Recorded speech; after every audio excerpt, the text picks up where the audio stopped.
స్వర విజ్ఞానము అనేది కేవలం శ్వాస తీసుకోవడం మరియు వదలడం మాత్రమే కాదు. ఇది పరమశివుడు పార్వతీదేవికి అనుగ్రహించిన ఒక అత్యున్నతమైన మరియు అత్యంత రహస్యమైన విజ్ఞానం. సృష్టిలో ప్రతి ప్రాణికి అత్యంత సులభంగా లభించేది ప్రాణవాయువు లేదా శ్వాస. మనం ఈ ప్రపంచంలోకి అడుగుపెట్టిన క్షణం నుండి తిరిగి వెళ్లే వరకు మనతో ఉండేది ఈ శ్వాస మాత్రమే. అయితే ఈ శ్వాస మన జీవితంలోని సుఖదుఖాలను, గెలుపోటములను, ఆరోగ్యాన్ని మరియు భవిష్యత్తును ఎలా ప్రభావితం చేస్తుందో తెలిపేదే ఈ స్వరశాస్త్రం. ఒకసారి పార్వతీదేవి లోక కళ్యాణం కోసం శివుణ్ణి ఇలా అడిగిందట, స్వామి, ఈ లోకంలోని జీవరాశులు తమ కోరికలను నెరవేర్చుకోవడానికి, కష్టాల నుండి గట్టెక్కడానికి ధనంతో పని లేకుండా సులభంగా లభించే మార్గం ఏదైనా ఉందా అని అడిగినప్పుడు పరమేశ్వరుడు తన ప్రమథగణాలకు కూడా తెలియని ఈ రహస్యాన్ని ఆమెకు ఉపదేశించాడు. అదే స్వర విజ్ఞానం. మన దేహంలోని నాడీ వ్యవస్థలో 72,000 నాడులుంటే వాటిలో ఇడ, పింగళ, సుషుమ్న అనే 3 నాడులు అత్యంత ప్రధానమైనవి. ఎడమ ముక్కురంధ్రం ద్వారా శ్వాస ప్రవహించడాన్ని ఇడానాడి లేదా చంద్రనాడి అంటాము.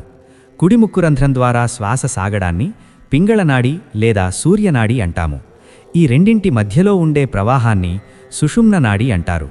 మన శ్వాసలో పంచభూతాల తత్వాలు దాగి ఉన్నాయి. పృథ్వీ, జలం, తేజస్సు, వాయువు, ఆకాశం అనే 5 తత్వాలు మన ప్రతి శ్వాసలోనూ అంతర్లీనంగా ప్రవహిస్తూ ఉంటాయి. మనం చేసే పనులు ఏ నాడిలో చేస్తున్నామో అనే దానిపైనే ఆ పని యొక్క ఫలితం ఆధారపడి ఉంటుంది. ఉదాహరణకు, చంద్రనాడి ప్రవహిస్తున్నప్పుడు అది స్త్రీశక్తికి, శాంతికి, కరుణకు సంకేతం. మనస్సును ప్రశాంతంగా ఉంచే పనులు, వివాహం, స్నేహం, కొత్త వస్తువులు కొనడం వంటి శుభకార్యాలు చంద్రనాడిలో చేస్తే అద్భుతమైన ఫలితాలు ఉంటాయి. చంద్రుడు మనస్సుకు కారకుడు కాబట్టి ఈ సమయంలో తీసుకునే నిర్ణయాలు స్థిరంగా ఉంటాయి. అలాగే సూర్యనాడి ప్రవహిస్తున్నప్పుడు అది పురుషశక్తికి, పరాక్రమానికి, వేడికి సంకేతం. కఠినమైన పనులు, వ్యాయామం, యుద్ధం, చర్చలు, భోజనం వంటివి సూర్యనాడిలో చెయ్యాలి.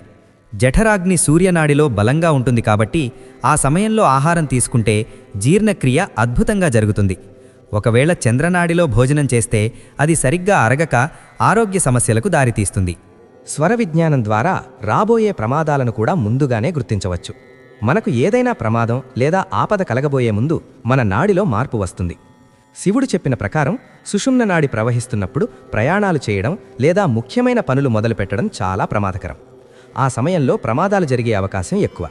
ఒకవేళ మనం ప్రయాణానికి సిద్ధమైనప్పుడు సుషుమ్న నాడి ప్రవహిస్తుంటే వెంటనే మన నాడిని చంద్ర లేదా సూర్యనాడికి మార్చుకోవడం ద్వారా ఆ ప్రమాదం నుండి తప్పుకోవచ్చు. ఇది ఎంతటి అద్భుతమైన విద్య అంటే జ్యోతిష్యం, తిథి, నక్షత్రం, తారబలం వంటివి ఏవీ చూడాల్సిన అవసరం లేకుండా కేవలం స్వరమును గమనించి అడుగు ముందుకు వేస్తే విజయం తథ్యం. అందుకే దీనిని సిద్ధ విజ్ఞానమని కూడా అంటారు. భార్యాభర్తల మధ్య కలహాలు రాకుండా ఉండాలన్నా, వ్యాపారంలో లాభాలు రావాలన్నా ఈ స్వర విజ్ఞానాన్ని ఉపయోగించవచ్చు. ఉదాహరణకు, భార్యాభర్తలు కలిసే సమయంలో సుషుమ్న నాడి ఉంటే పుట్టబోలే పిల్లలు అంగవైకల్యంతో లేదా ఇతర సమస్యలతో పుట్టే అవకాశం ఉంటుందని శివుడు హెచ్చరించాడు. సూర్యనాడిలో కలిస్తే పుత్ర సంతానం, చంద్రనాడిలో కలిస్తే పుత్రికా సంతానం కలిగే అవకాశం ఉంటుందని ఈ శాస్త్రం చెబుతోంది. మన నిత్య జీవితంలో ఎదురయ్యే చిన్న చిన్న సమస్యలకు కూడా స్వర విజ్ఞానంలో పరిష్కారాలున్నాయి. తలనొప్పి వచ్చినప్పుడు ఏ ముక్కు రంధ్రం ద్వారా గాలి ఎక్కువగా వస్తోందో గమనించి ఆ రంధ్రాన్ని మూసివేసి రెండో వైపు నుండి 5 నిమిషాలు శ్వాస తీసుకుంటే తలనొప్పి మాయమవుతుంది. అలాగే మలబద్ధకం ఉన్నవారు కుడి నాడిని అంటే సూర్యనాడిని ఉత్తేజితం చేయడం ద్వారా ఆ సమస్య నుండి బయటపడవచ్చు. వ్యాపారస్తులు తాము వ్యాపార సంస్థలోకి అడుగుపెట్టేటప్పుడు ఏ నాడి ప్రవహిస్తోందో ఆ పాదాన్ని ముందు పెట్టి లోపలికి వెళ్తే ఆ రోజు వ్యాపారం లాభసాటిగా సాగుతుంది. మనం ఎవరికైనా డబ్బు ఇచ్చేటప్పుడు లేదా తీసుకునేటప్పుడు కూడా స్వరాన్ని గమనించాలి. సూర్యనాడిలో ఉన్నప్పుడు డబ్బిస్తే అది తిరిగి మన దగ్గరకు చేరుతుంది. చంద్రనాడిలో ఉన్నప్పుడు డబ్బు తీసుకుంటే అది మన దగ్గర నిలకడగా ఉంటుంది. ఇలా మన జీవితంలోని ప్రతి అడుగును ఈ విజ్ఞానంతో ముడిపెట్టవచ్చు. చాలామందికి ఉదయాన్నే నిద్రలేవగానే ఏ కాలు ముందు పెట్టాలి అనే సందేహం ఉంటుంది. దీనికి స్వర విజ్ఞానం చాలా సులభమైన సమాధానం చెబుతుంది. నిద్రలేవగానే ఏ నాడి ప్రవహిస్తుందో ఆ వైపు చేతిని చూసుకుని అదే వైపు పాదాన్ని నేలమీదుంచాలి. దీనివల్ల ఆ రోజంతా శక్తివంతంగా ఉంటుంది. మన నాడిని మనమే మార్చుకోవచ్చు. కుడివైపు పడుకుంటే ఎడమనాడి అంటే చంద్రనాడి ప్రారంభమవుతుంది. ఎడమవైపు పడుకుంటే కుడినాడి అంటే సూర్యనాడి ప్రారంభమవుతుంది. ఈ చిన్న మార్పుతో మన శరీరంలోని వేడిని లేదా చల్లదనాన్ని నియంత్రించవచ్చు. సూర్యనాడిని ధనాత్మక శక్తిగా, చంద్రనాడిని రుణాత్మక శక్తిగా మనం భావించవచ్చు. నెగటివ్ ఆలోచనలు ఎక్కువగా వస్తున్నప్పుడు సూర్యనాడి ద్వారా శ్వాస తీసుకుని చంద్రనాడి ద్వారా వదలడం వల్ల ఆ చెడు ఆలోచనలు తొలగిపోతాయి. దీనిని నాడీ శోధన అని కూడా అంటారు. ఈ విద్యను గుప్త విజ్ఞానం అని ఎందుకన్నారంటే దీనిని దుర్వినియోగం చేసే అవకాశం ఉంది.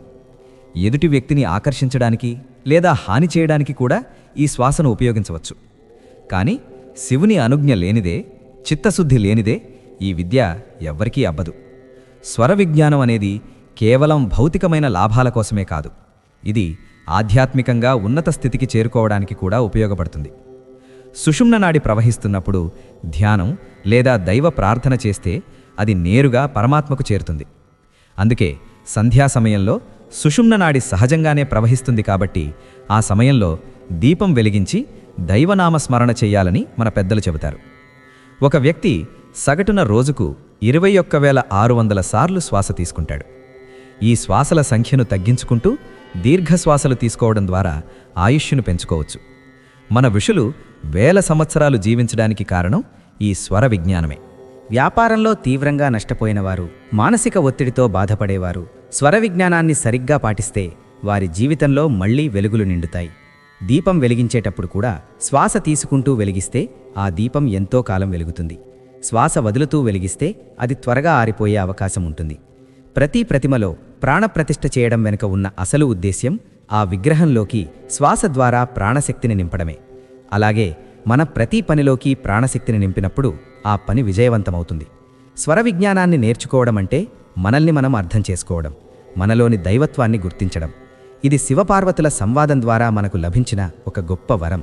దీనిని నిత్యం అభ్యాసం చేయడం ద్వారా ఏ జ్యోతిష్యుడి అవసరం లేకుండానే మన భవిష్యత్తును మనమే నిర్మించుకోవచ్చు.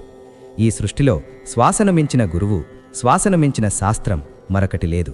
శ్వాస యొక్క ప్రాముఖ్యతను గుర్తించిన వ్యక్తికి ఏ రోగమూ దరిచేరదు మరియు ఏ దుఃఖమూ అతడిని కుంగదీయలేదు. మనలోని శక్తి కేంద్రాలను అంటే చక్రాలను ఉత్తేజితం చేయడంలో కూడా ఈ ఇడ, పింగళ, సుషుమ్న నాడీ ప్రవాహాలు కీలక పాత్ర పోషిస్తాయి. ఎప్పుడైతే మనం మన శ్వాసను గమనించడం ప్రారంభిస్తామో అప్పుడే మనలో మార్పు మొదలవుతుంది. ఈ అద్భుతమైన స్వరయోగ విద్యను అభ్యసించడం ద్వారా మనం కేవలం మనల్ని మనం తెలుసుకోవడమే కాకుండా విశ్వం యొక్క రహస్యాలను కూడా అర్థం చేసుకోగలుగుతాము. ఇది మనల్ని ఉన్నత చైతన్యం వైపు నడిపించే ఒక దివ్య దీపం. ఈ జ్ఞానాన్ని ఆచరణలో పెట్టి ప్రతి శ్వాసను ఒక ప్రార్థనగా మలుచుకోవడమే మనం చేయవలసిన పని.